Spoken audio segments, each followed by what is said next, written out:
Question number 3 तक देखे थे, आज हम लोग 4 नंबर से देखेंगे। वैसे कल कंप्लीट वीडियो ही बना दिए थे, लेकिन वीडियो में साउंड नहीं होने के कारण हम लोग कंप्लीट नहीं कर पाए।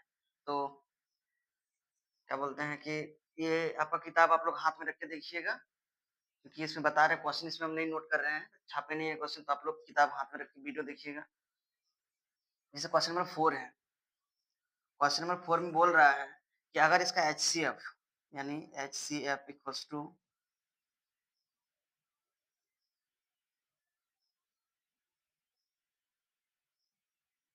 अगर इसका HCF 9 दिया हुआ है तो बोल रहा है कि इसका एलसीएम फाइंड कीजिए, यानी इसका एलसीएम निकालना है।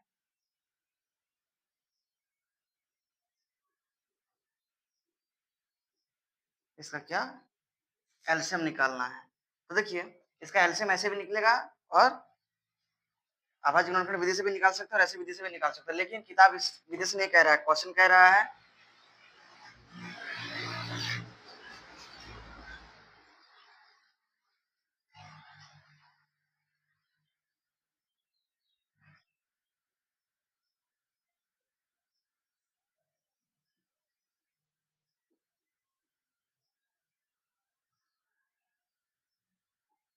ये फॉर्मूला होता है, एक शॉर्ट ट्रिक से बनाने के लिए एक फॉर्मूला किताब से दिया गया है, आप लोग को याद रखना है।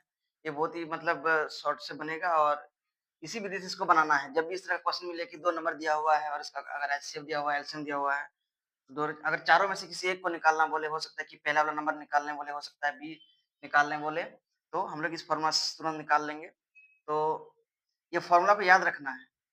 एचसीएफ इसका गिवन है और एलसीएम निकालना है। कैसे निकालेंगे, जो जो इसमें वैल्यू, ये दो ना, इसको हिंदी में भी लिख सकते हैं ए इंटू बी। ये फॉर्मूला ए इंटू बी का मतलब ए का वैल्यू फर्स्ट नंबर और बी मतलब सेकंड नंबर। इसको हम लोग हिंदी ऐसे बोल सकते हैं कि पहला संख्या और दूसरा संख्या में गुणनफल, ऐसे बोल सकते हैं। तो ऐसे ही किताब में दिया हुआ आप लोगों का, ऐसे भी लिखिए या तो हिंदी में लिखिए, कोई दिक्कत नहीं। तो एचसीएफ इसका कितना दिया हुआ है, 9 दिया हुआ है। एलसीएम पता नहीं, क्योंकि वही तो ढूंढना है। और ए कितना है, ये वाला है 306 और गुना में 657, यानी एलसीएम इक्वल्स टू कितना हो जाएगा, 306 गुना 557। ये 9 इधर आ जाएगा भाग में। अब इसको कटा दीजिए और देखिए कितना आसान से इसका एलसीएम निकल जाएगा। बस एनसीईआरटी है, एक बोर्ड के लिए इंपॉर्टेंट क्वेश्चन है। इसको कटा देते, कट जाएगा तो कितना से कटेगा, 7 बार में और ये 3 बार में, यानी कितना हो गया 306 गुना में 73। ये आ गया, यानी एलसीएम इक्वल्स टू कितना होगा, गुना कर देख लेते हैं। 73, 3 चौक 18 और 3 तिया 9 हो गया, 7 चौक 42 और 7 तिया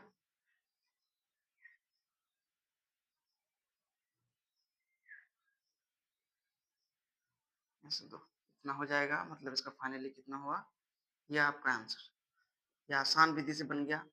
ये आप लोग नोट करते चलिएगा और मेरे साथ आप लोग जुड़िए। और जहाँ पे भी समझ में ना आए, आप लोग हमको कमेंट में लिखिए कि समझ में नहीं आ रहा है, तो फिर से हम वहाँ पे बताने की कोशिश करेंगे। आप लोग वीडियो पॉज करके इसको बना सकते हैं। नेक्स्ट क्वेश्चन पे चलते हैं हम लोग।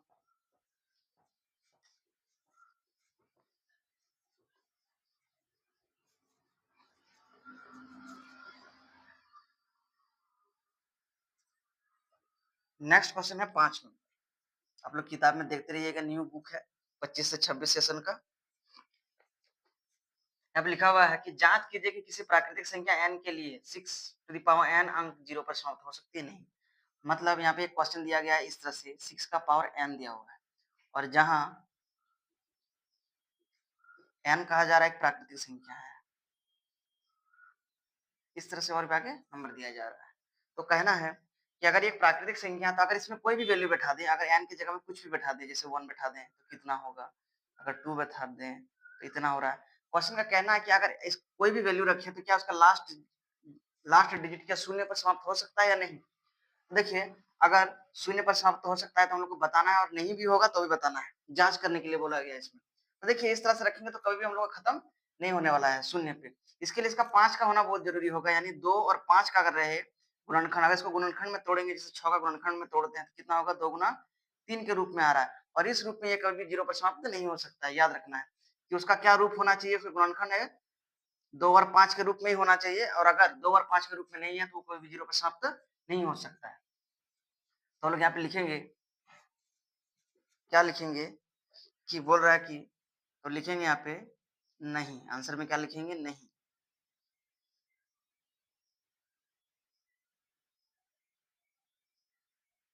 यह शून्य पर समाप्त नहीं हो सकती है,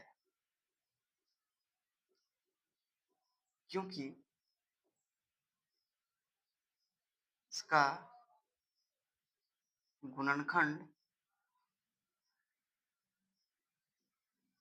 2 गुना 3 सॉरी 2 गुना 5 n के रूप का नहीं है, नहीं है। तो ये अगर ये फॉर्म में आ जाता तो ये क्या हो जाता, शून्य पर समाप्त हो सकता था। इसका उदाहरण भी एक क्वेश्चन है, वो बना सकते हैं आप लोग, इसको देख लीजिए और समझ लीजिए। क्वेश्चन का ये कहना है कि अगर 6 पे पावर n है तो n का वैल्यू अगर एक प्राकृतिक संख्या रखते हैं तो क्या वो शून्य पर समाप्त होगा या नहीं। शून्य पर समाप्त होने का मतलब क्या, अगर 50 आ रहा है तो ये 0 पे खत्म हो रहा है, उसी प्रकार ये 0 पे खत्म होगा कि नहीं, तो ये कभी भी 0 पे खत्म नहीं होगा, क्योंकि इसका गुणनखंड इस रूप का नहीं है, इस वजह से ये कभी खत्म नहीं होगा। तो आगे हम लोग नेक्स्ट चलते हैं। वीडियो आप लोग रोक रोक रोक के देखिएगा, जहाँ पे समझ में ना आए आप लोग वहाँ वीडियो को रिटर्न प्ले कीजिए करके देख सकते हैं। अब हम लोग आते हैं क्वेश्चन नंबर 6 पे। क्वेश्चन नंबर 6 में क्या कहता है कि व्याख्या कीजिए, कुछ दो नंबर दिया गया कि भाज्य संख्या होगा या नहीं होगा। तो देखिए नंबर को लिखते हैं। एक नंबर दिया गया है 7 गुना 11 गुना 13 प्लस 13। ये एक नंबर दिया है, और एक नंबर दिया गया है, जैसे दिया गया यहाँ पे 7 गुना 6 गुना 5 गुना 4 गुना 3 गुना 2 गुना 1 प्लस में 5। ये दो नंबर दिया गया है। ये दोनों नंबर को जांच करना है कि भाज्य संख्या होगा या नहीं होगा। तो कैसे बता सकते हैं, सबसे पहले आप लोग को भाज्य संख्या के बारे में जानना होगा कि भाज्य संख्या आखिर होता क्या है।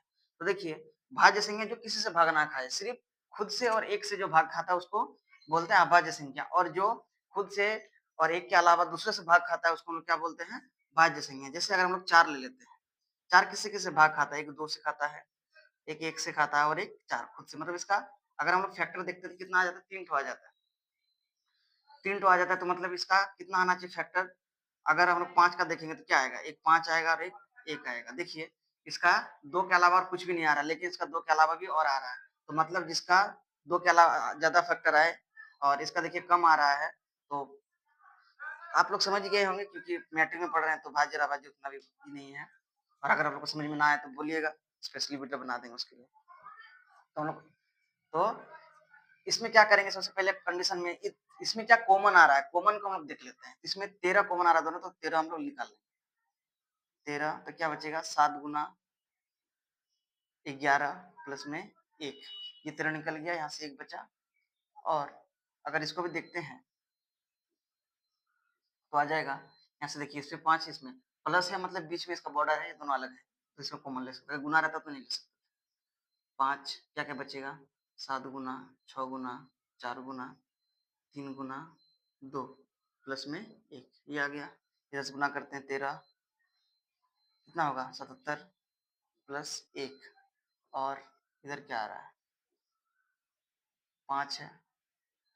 गुना करके सबको के देख लेते हैं कितना हो रहा है, 7 से 42, 42 गुना 4 8 16 इतना आ रहा है। फिर 3 से गुना करेंगे, 24 के 4 3 चक 18, 18 2 20, 3 एक 3 3 और 2 5।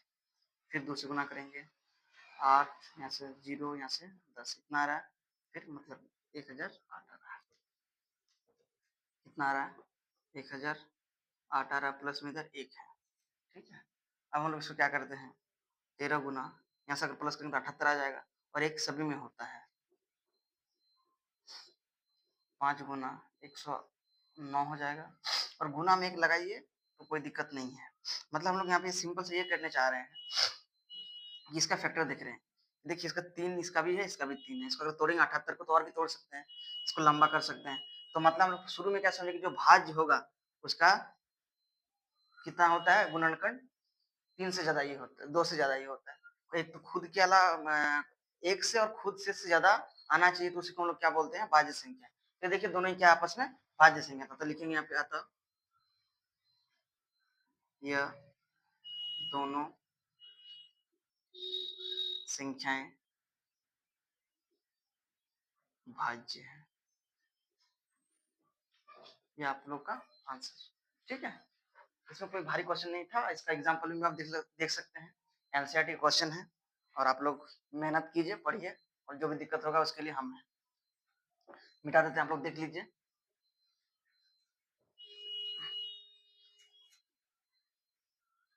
नेक्स्ट क्वेश्चन में आते हैं हम लोग। नेक्स्ट क्वेश्चन बहुत ही ज्यादा आसान है और बहुत ही ज्यादा सरल है। बोलता है किसी खेल के मैदान के चारों ओर एक वृत्ताकार पथ है। कोई खेल का मैदान है इस तरह का, और उसमें क्या है, चारों तरफ से कोई ये है, रास्ता है दौड़ने के लिए। इस मैदान का एक चक्कर लगाने में सोनिया को 18 मिनट लग जाता है। अगर वो एक एक चक्कर लगाता है तो उसको कितना लगता है, एक चक्कर के लिए 18 मिनट लग जाता है। जबकि रवि को 12 मिनट लग जाता है। रवि को कितना लग जाता है, 12 मिनट लग जाता है। और अगर हम लोग दोनों को ही देखें तो 18 और 12 मिनट लग रहा है। तो क्वेश्चन का कहना है कि मान लीजिए वे दोनों एक ही स्थान से और एक ही समय पर चलना प्रारंभ करता है, तो एक ही दिशा में चलते कितने समय बाद वो पुनः प्रारंभिक स्थान पे मिले। जब इस तरह क्वेश्चन है कि कितना देर में मिलेगा, कम से कम कितना समय लगेगा, तो आप लोग को क्या करना है, डायरेक्टली इसका एलसीएम निकाल देना है, लॉस कर देना, तो डायरेक्ट आंसर आ जाएगा। जैसे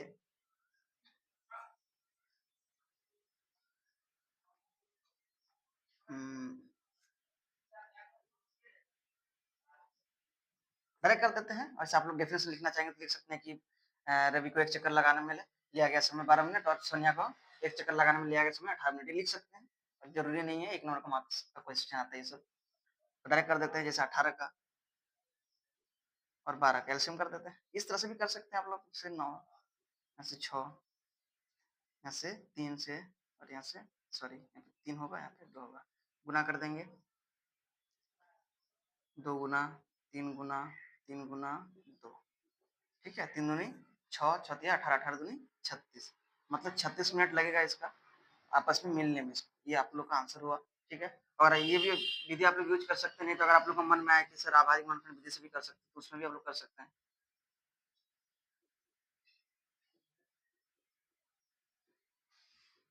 12, इसमें भी आप लोग निकाल सकते हैं। आप लोग आभारिक गुणनखंड पहले वीडियो में बनाए हैं, आप लोग देख सकते हैं, इसे भी निकाल सकते हैं। तो आज ये हम लोग का चैप्टर खत्म होता है। 1.1 एनसीईआरटी का है और नया बुक है 2025 सेशन का है, 2025-26 सेशन का है।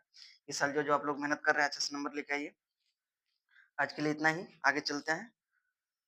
आगे कल हम लोग इसमें चलेंगे 1.2 में, और ये क्वेश्चन बहुत इंपॉर्टेंट होता है 1.2 का। इसमें सिद्ध करना है कि परिमेय और सॉरी अपरिमेय संज्ञा क्या होता है, सिद्ध करके बताइए। तो इसमें से आप लोग का एग्जाम में एक क्वेश्चन आना तय है, गारंटी, श्योर और प्योर। तो हम लोग इसको कल देखते हैं।